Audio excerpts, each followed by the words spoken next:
Bonjour à tous, c'est toujours le frère Zouloula dans l'émission dans les révélations cachées de la parole du Dieu véritable.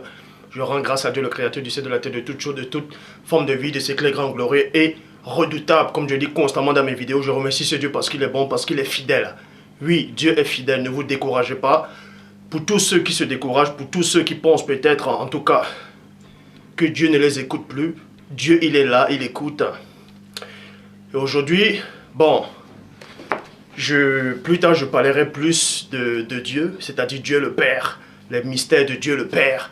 Je parlerai plus du monde spirituel qui concerne le domaine du Père et aussi du premier-né. Bon, aujourd'hui, on va parler de... C'est-à-dire, parce que vous savez qu'il y a quelques embryons spirituels, quelques attardés mentales spirituels, quelques trisomiques spirituels et des sorcières qui viennent dire que Christ ne s'est jamais plaint, que le Christ, c'est-à-dire, il ne criait pas, que les apôtres, un homme de Dieu ne doit pas crier, ne doit pas mal parler. Donc, on va donc voir c'est quoi un homme de Dieu. Est-ce qu'un homme de Dieu peut-il crier, ou bien un homme de Dieu peut-il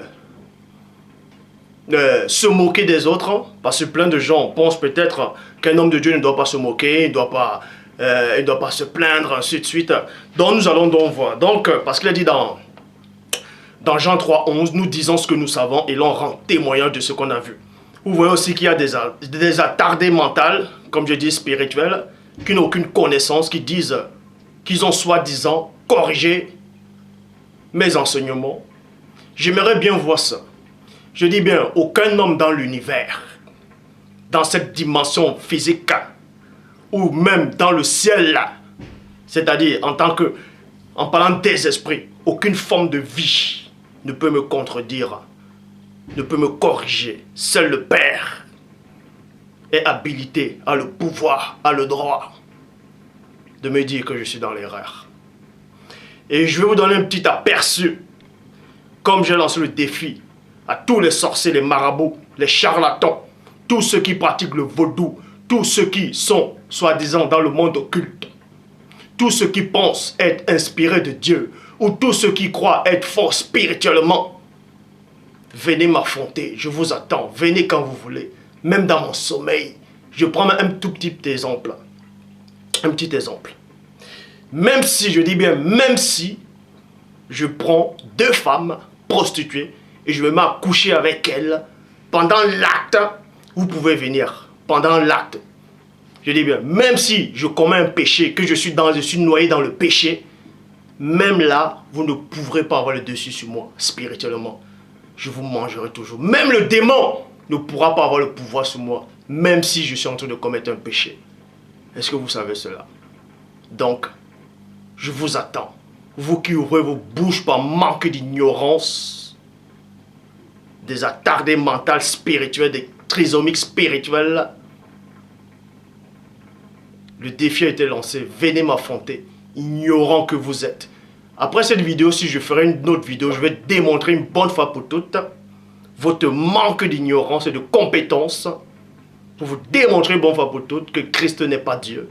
Il n'a jamais été Dieu, il ne sera jamais Dieu. Point! Donc, Proverbe 19,2, le manque de sens n'est bon pour personne. Et dans Proverbe 19,2, Proverbe 25,2, la gloire du Père est de cacher des choses et la gloire des rois est de sonder des choses. Et encore dans Deutéronome 29,29, que les choses cachées sont au Père et les choses révélées sont à vous, sont aux créatures, sont aux humains. Mais ce Dieu grand, glorieux et redoutable dit dans Jérémie 33,3, demande-moi et je te relèverai des choses cachées, des choses que tu ne sais pas. Ce que vous ne savez pas, c'est quoi? C'est qu'il y a plein de gens actuellement qui sont en train de fêter, soi-disant, ces fêtes de Noël. Plein de gens qui ne comprennent rien. Tous ceux qui disent être inspirés de Dieu. Vous voyez tous ces faux pasteurs qui ont des ventres remplis de chikwang. Ces menteurs, ceux qui sont autoproclamés pasteurs, révérends, bishop, maréchal, apôtres, prophétesses ou je ne sais quoi encore, qui n'ont aucune connaissance. Vous les voyez actuellement, ils vont dans des magasins, Toys R Us, un peu partout, acheter des jouets à les enfants pour Noël. Et ils mettent le sapin chez eux avec ce personnage qu'ils ont inventé, ce démon de Père Noël. soi-disant Père Noël, ceux qui viennent du ciel, mentir les enfants. Ah, Père Noël, passez par la cheminée, il t'a envoyé le cadeau. Ah, bonne fête de Noël, bonne fête de Noël. Ils fêtent Noël et ils viennent étaler les fausses connaissances en disant Dieu les a envoyés pour contredire le véritable envoyé du Père lui-même. Réglez d'abord votre histoire avec Noël. Sachez d'abord c'est quoi l'esprit de Noël. Qu'est-ce qui alimente cet esprit-là, diabolique, occulte. Avant de venir ouvrir vos Bibles de manque de connaissances, vous venez prêcher des hérésies. Donc, on va corriger déjà une petite sorcière de Néphilim qui dit que Christ ne s'est pas plaint, qu'un homme de Dieu ne doit pas crier, un homme de Dieu ne doit pas mal parler. Pour ça, on va aller dans Actes des Apôtres, chapitre 23, versets 3 à 5, qui dit « Alors Paul lui dit, c'est toi que Dieu va frapper, muraille blanchie. Tu sièges pour me juger conformément à la loi, et tu violes la loi en donnant comme frappe. » Ceux qui étaient prêts de lui dire tu insultes le grand prêtre de Dieu, point d'interrogation. Dans d'autres versions, on dit tu insultes le grand souverain sacrificateur de Dieu. Donc, Paul de Tarse ici, il a mis l'accent, il a fait comprendre à ce prêtre-là, à ce souverain sacrificateur, qu'il était un sépulcre, c'est-à-dire une muraille blanchie. Et les gens qui étaient à côté de ce prêtre, et ceux qui étaient auprès de Paul, ont fait comprendre à Paul que mais tu es en train d'insulter. Tu as insulté le prêtre de Dieu. Tu as insulté le souverain sacrificateur. Paul répondit frère. Je ne savais pas que c'était le grand prêtre. Point. Mais Paul ici dit qu'il ne savait pas. Donc vous allez comprendre que Paul ne s'est pas excusé en disant qu'effectivement c'est vrai, j'ai insulté. Non. Eux, ils ont compris en fait que Paul a insulté.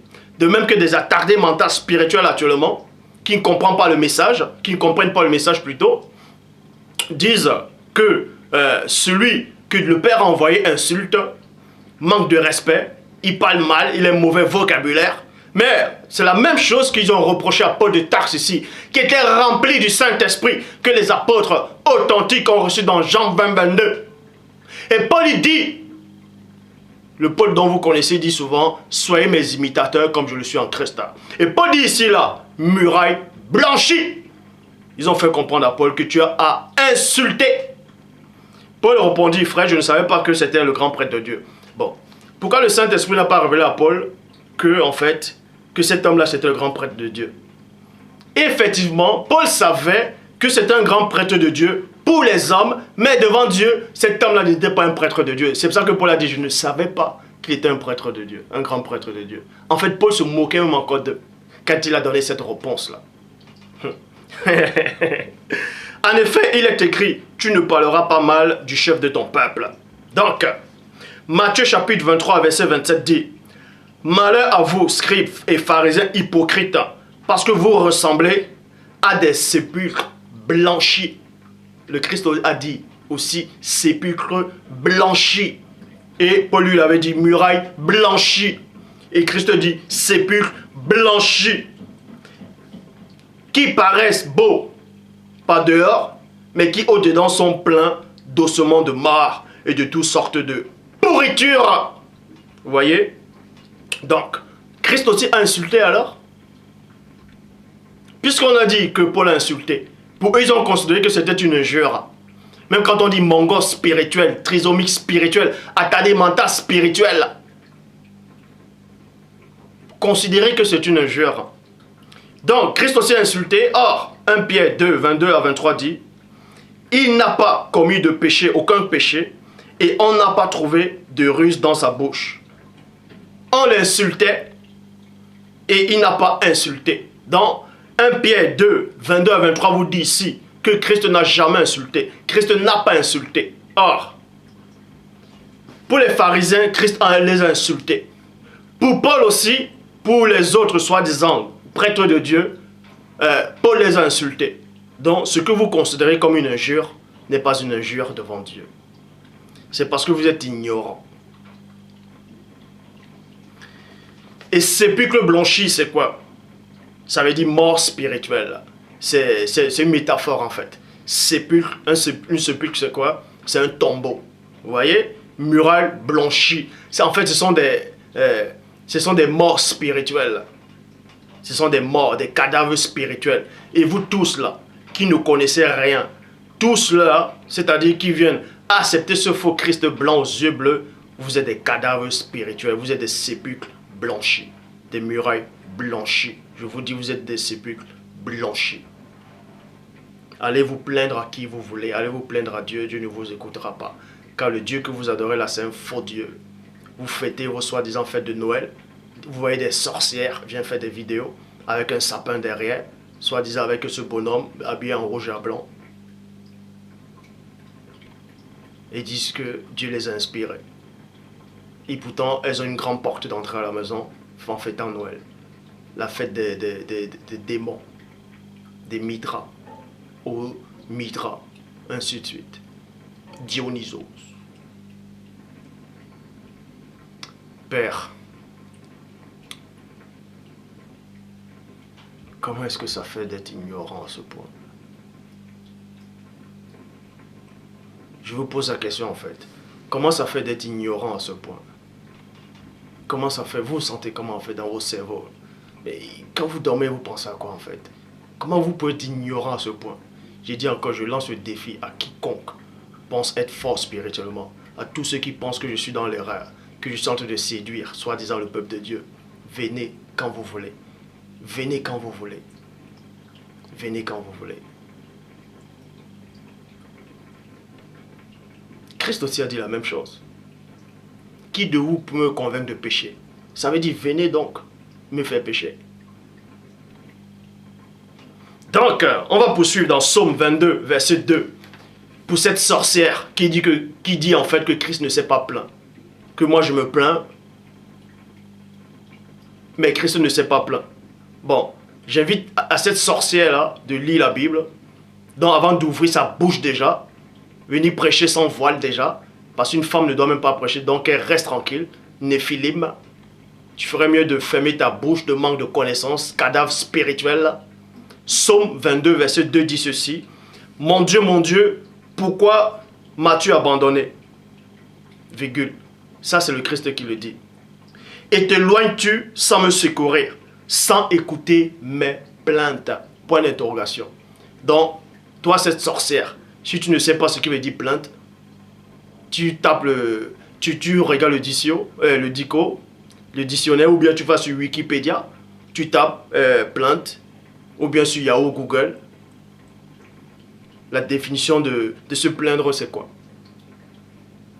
La définition de se plaindre. Donc avant de venir ouvrir ta bouche de manque de connaissances, avant de dire que Christ ne s'est pas plaint, tous ceux qui disent que Christ ne s'est pas plaint, donc avant d'ouvrir vos bouches d'ossements pourris, spirituels, vous ferez d'abord mieux de lire d'abord la Bible que vous avez à la maison. Parce que je vous le dis, l'écriture authentique, l'écriture et moi, nous ne faisons qu'un. Donc celui qui essaie de me contredire est en train de contredire les Écritures, en train de contredire le Père lui-même. Vous connaissez, il y a un homme, deux hommes qui ont fait une bande dessinée. Il y a eu Uderzo et Gotini. Ils ont fait, je crois, Astérix Obélix. Dans l'histoire, il est dit que ce personnage Obélix est tombé dans la potion magique, étant petit. Et ben, je suis aussi tombé dans l'écriture authentique. Dans l'écriture authentique. Je ne fais qu'un avec l'écriture pure. Et aucun humain sur cette terre, aucun scientifique, aucun archéologue ne pourra me démontrer le contraire. Je connais la vérité. Je suis le chemin, Je suis la vérité et je suis la vie. Je dis bien, même si je suis en train de pécher, même si je prends même 5 femmes prostituées et que je suis en train de me souiller avec elles, même les démons, même Satan ne pourra pas m'accuser. Il pourra toujours venir, il n'aura pas le pouvoir sur moi.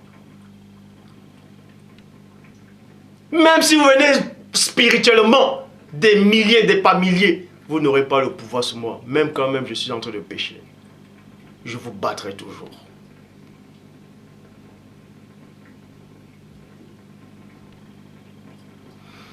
Donc on vous montre ici là, que Christ s'est plaint.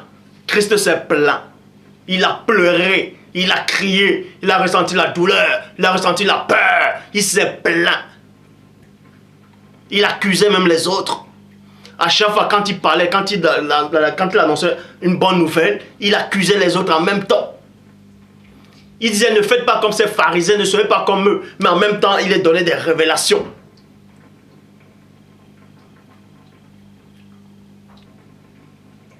Donc on vous montre ici que Christ s'est plaint. Bon, Psaume 54, verset 4. Et là, c'est David qui se plaint maintenant à son tour. Oh Dieu, écoute ma prière, prête l'oreille à mes paroles, aux paroles de ma bouche. Donc, Dieu a des oreilles alors? Ah, en fait, David dit ici là que il demande à Dieu de prêter l'oreille à ses paroles. Donc, Dieu a des oreilles alors. Ça, je ferai une autre vidéo sur ça. C'est qui ce Dieu que les gens adorent en fait? Bref. Donc, vous dit ici que Dieu a des oreilles. Ah, Dieu a des oreilles, donc Dieu est un homme alors. C'est bien. Comme il a fait l'homme à son image, il est exactement comme l'homme avec la moustache, la barbe. Nombre 23, 19, Dieu n'est pas un homme. Merci. Bon, prête l'oreille, prête les paroles à ma bouche. Excusez-moi, je vais relire, mais ça me fait rigoler. Ça me fait rigoler en fait. Psaume 54, verset 4.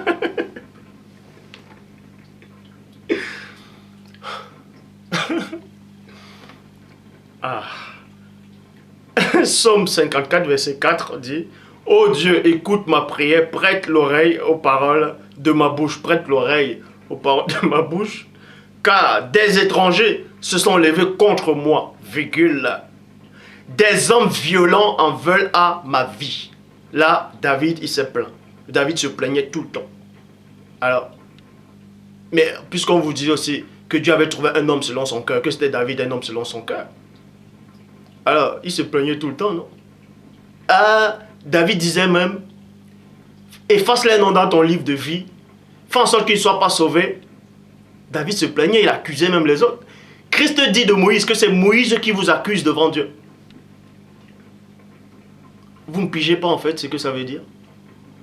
Cela prouve que plein de ceux qui viennent enseigner ne comprennent pas la révélation. Ne comprennent rien en fait. Certains disent qu'ils ont corrigé mes enseignements. Juste parce qu'ils n'acceptent pas mes enseignements, ils donnent leur opinion à eux et ça sonne peut-être bien dans les petits cerveaux humains. Ils disent qu'ils ont corrigé mes enseignements. Je dis encore, aucun humain sur cette terre, aucun scientifique, aucun archéologue, aucun soi-disant pasteur, apôtre, révérend, peu importe les noms que vous vous donnez, ne peut corriger mes enseignements. Aucune personne sur cette terre ne peut me corriger. Ne peut corriger l'enseignement que je sors. Je dis bien aucun homme, aucune entité. Je suis l'écriture. Je suis l'écriture qui n'a pas été modifiée. Et on veut me modifier avec vos fausses écritures, vos faux archéologues, vos faux bibles que vous avez là, qui ont été déjà troqués. Et je viens revendiquer ce qui est mien.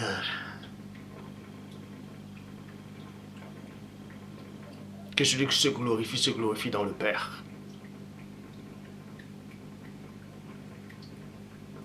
Donc, je dis bien à tous ces sorciers, ces démons, peu importe la différents degrés de votre puissance dans le monde occulte, venez m'affronter, même quand je dors. Même quand je dors. J'aimerais bien savoir où est-ce que vous allez passer. Ça, j'aimerais bien le savoir. J'aimerais bien voir où est-ce que vous allez passer. Si Dieu a permis que Satan touche Job, je ne suis pas Job. Si Dieu a permis que certains prophètes, on puisse les déstabiliser, que Satan puisse avoir un peu, les déstabiliser un petit moment, c'est-à-dire David a incité à faire en sorte que Satan fasse en sorte que David fasse le dénombrement. Je ne suis pas David, moi. Christ dit, vous allez voir ceux qui, soi-disant, habitent dans des palais, qui ont de la sagesse. Mais je vous le dis, il y a ici plus que Salomon.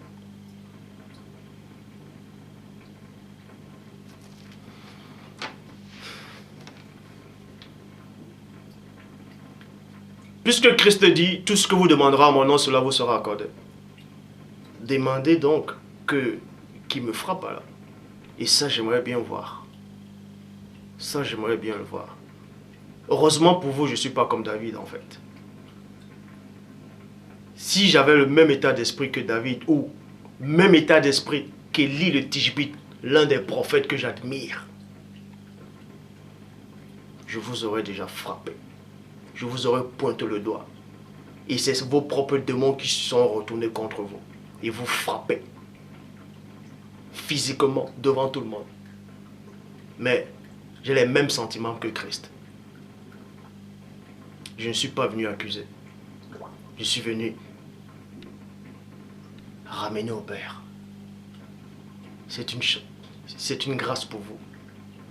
Que je n'ai pas le même état d'esprit que certains prophètes de l'Ancienne Alliance. Mais, il y a quand même un mais. Proverbe. Donc, maintenant, je vais aller dans l'enseignement. On va aller plus en détail maintenant. On va aller plus en détail. Donc, vous devez savoir ici là que Christ s'est plaint. Christ s'est plaint. Il se plaignait. Il a même pris le fouet. Il attache le fouet. Il a renversé les trucs du temple en disant que les gens étaient en train de vendre. Il les a, donc pour eux, Christ a mal fait. Mais pour Dieu, Christ a bien fait. Certes, David ici s'est plaint. Il accusait même les autres, que Dieu les punisse, que Dieu ne les pardonne pas. Vous voyez? Maintenant, Moïse, comme vous voyez, j'ai envoyé deux petites vidéos là déjà, où Moïse a-t-il existé, tout ça là. Ça, je ferai une vidéo spéciale sur Moïse. Mais pour l'instant, dans Nombre 11, verset 12 dit, et c'est-à-dire, et c'est moi, est-ce moi qui a conçu, c'est-à-dire, est-ce moi qui a accouché tout ce peuple, ou l'ai-je engendré, que tu me dises, porte-le dans ton sein, comme une nourrice porte un enfant qui tète, jusqu'au pays que tu as promis par serment à ses pères. Point d'interrogation. Donc Moïse aussi s'est plaint. Il s'est plaint que lui, il marche selon Dieu. Et le peuple n'écoutait pas. Le peuple était toujours dans le désordre. Moïse, à un moment, ça le fatiguait. Il se plaignait. Maintenant, il dit, mais attends, est-ce que ce sont mes enfants? Est-ce que c'est moi qui les ai créés? Est-ce que c'est moi qui les ai engendrés? Moïse s'est plaint. Donc tous les prophètes se sont plaints. Donc arrêtez de dire que les hommes de Dieu ne doivent pas se plaindre, que les hommes de Dieu ne peuvent pas avoir des vocabulaires durs. Un vocabulaire, c'est quoi? Ce que vous pensez être des injures ne sont pas des injures devant Dieu. Pour ça, on va bien vérifier. Job, chapitre 10, verset 1. Mon âme est dégoûtée de la vie. Je donnerai tout. Non, je donnerai cours à cause. Ah, non, plutôt, je vais relire. Job, chapitre 10, au verset 1. Mon âme est dégoûtée de la vie. Mon âme est dégoûtée de la vie. Là, il se plaint déjà. Je donnerai cours à ma plainte, virgule. Une plainte, c'est quoi? Il s'est plaint, Job se plaint. Les prophètes sont plaints, Christ lui-même s'est plaint. Je parlerai dans l'amertume de mon âme. Maintenant, on va vous montrer un autre verset où tous les hommes de Dieu se sont plaints. Tous les hommes de Dieu se sont plaints. Romains, chapitre 8, au verset 26. Selon qu'il est écrit, c'est à cause de toi qu'on nous, et non qu'on me, mais qu'on nous met à mort tous les jours, qu'on nous regarde comme des brebis destinées à la boucherie. Donc, David ici avait prophétisé, mais en parlant de nous, c'était tous les vrais tous ceux que le Père a envoyés, tous ceux que le Père a mandatés, tous se sont plaints. Depuis Abel, dans Genèse chapitre 4 au verset 10, qu'as-tu fait? La voix du frère, la voix du sang de ton frère crie de la terre jusqu'à moi. Il se plaignait à Dieu. Donc tout homme de Dieu se plaint. Donc je ne vois pas cette doctrine où des sorcières qui n'ont même pas de foulard, de voile, elles viennent prêcher. Des Mongols spirituels qui fêtent Noël avec le sapin derrière, viennent oser essayer de parler de Dieu. Un Dieu qu'elle ne connaît même pas. Un Dieu qu'elle ne connaît même pas. Que Christ ne s'est pas plaint. En fait, c'est votre faux Christ qui ne se plaint pas en fait. Mais en tout cas, mon Christ à moi, il s'est plaint. Parce qu'il était homme sur la terre. Il s'est plaint. Donc, maintenant, vous pouvez peut-être penser que je me moque beaucoup de gens. Qu'un homme de Dieu se moque, qu'un homme de Dieu ne doit pas se moquer, parce qu'il est écrit dans Psaume 1.1. C'est-à-dire, vous allez lire, mais dans Psaume 1.1, il est dit qu'un homme, c'est-à-dire heureux l'homme qui ne s'assoit pas en compagnie des moqueurs. Des moqueurs. Et je dis encore, vous n'avez aucune connaissance. Vous êtes des ignorants, vous êtes des sépulcres. Vous êtes des sépulcres blanchis. Vous êtes des cadavres spirituels. Je me moque de vous. Or, Psaume 1.1 dit qu'on ne doit pas se moquer. Mais moi, je me moque de vous. Vous avez dit que j'ai péché. Proverbe, chapitre 1, verset 22. Stupide. Stupide. Jusqu'à quand aimerez-vous la stupidité? Et jusqu'à quand les moqueurs prendront-ils plaisir à la moquerie? Et les insensés haïront-ils la connaissance? On s'adresse à vous ici. Là. 1 Roi 18, 27. À midi, virgule, Élie, oh, Élie le Tishbi, se moqua d'eux, virgule. Élie se moqua d'eux. Bon. On vous dit qu'Élie s'est moqué des prophètes de Baal. Moi aussi, je me moque de vous. Or, Psaume 1.1 dit qu'il ne faut pas s'asseoir à la présence des moqueurs. Donc, il ne faut pas aussi...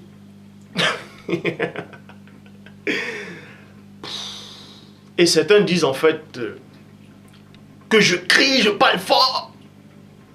Proverbe 1, 20. La sagesse crie dans les rues, elle élève la voix dans les lieux publics. Donc si vous ne connaissez pas les Écritures, vous restez tranquille. Je suis l'Écriture et vous ne me connaissez pas. C'est pour ça que j'aurai toujours l'avantage sur vous. Parce que vous n'êtes pas moi. On vous a vomi. Donc, 1 Roi 18, 27 dit qu'Élie s'est moqué. Est-ce que c'était un péché qu'elle s'est moquée? Non.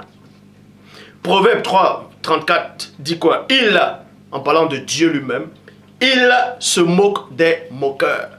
On veut dire que Dieu se moque des moqueurs. Donc, pourquoi vous allez alors vers Dieu? Pourquoi vous voulez chercher la présence de Dieu? Alors que Psaume 1.1 dit, ne vous asseyez pas à la présence à la compagnie des moqueurs. Mais pourquoi vous allez alors vers Dieu? Puisqu'on vous dit que Dieu lui-même se moque, non? C'est là où vous comprenez que vous ne pigez rien, que vous ne comprenez rien. Vous ne comprenez rien.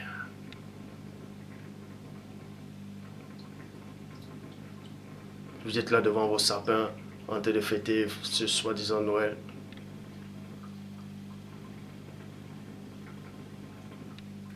Vous avez dit non, Dieu va comprendre son des enfants. Ah, Dieu va comprendre le péché. Dieu va comprendre qu'on fasse pécher des enfants. Dieu lui comprend le péché en fait. Ah Père, il paraît que tu comprends le péché. À toi soit l'honneur, la gloire, la puissance et le règne. Psaume 18, 26. Avec celui qui est pur, tu te montres pur. Avec le pervers, c'est-à-dire le méchant, tu agis selon sa perversité. Vous voyez? Proverbe 21, verset 24. C'est dans la Bible Martin. Un superbe arrogant s'appelle un moqueur. Élie était arrogant pour les prophètes de Baal, pour Jézabel, pour le peuple. Élie était arrogant et un superbe moqueur, puisqu'il se moquait d'eux. Qui fait tout avec colère et fierté. Ah.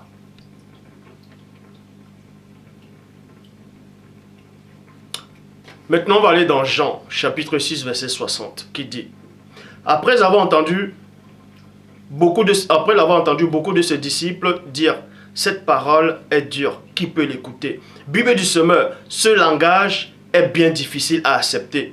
Qui peut continuer à l'écouter? Tradition du monde nouveau, ce langage est choquant. Qui peut l'écouter? Bible en français courant, là il exagère. Comment admettre un tel discours?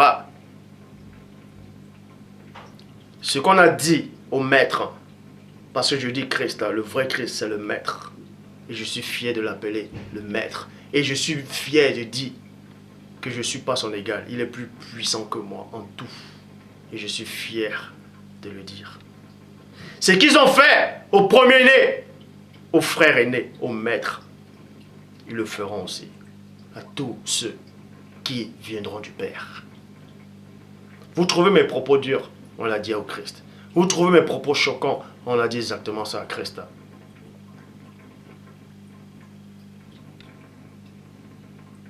Vous les trouvez blessants?